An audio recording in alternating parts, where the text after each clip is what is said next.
Irrayaatu amaraa akka galaana gibee atakka taatu taatee akki taanu nu dhibe.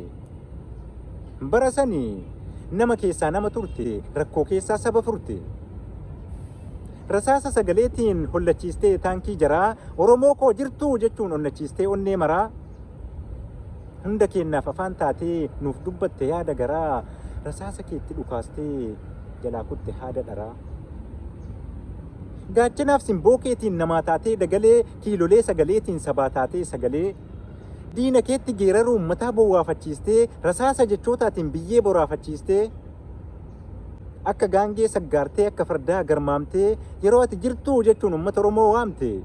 Inni dur rafaa ture hundi jirraan dammaqe. Kan baduu keenna hawwu hundi isaa naasuun baqe.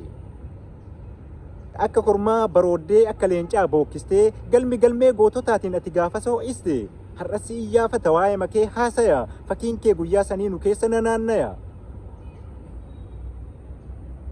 Seenaa karaa jallisan falmitee falmachiistee akka itti falmatan daandii nutti argisiistee saba jaarraaf cunqursan mataa ol qabachiiste.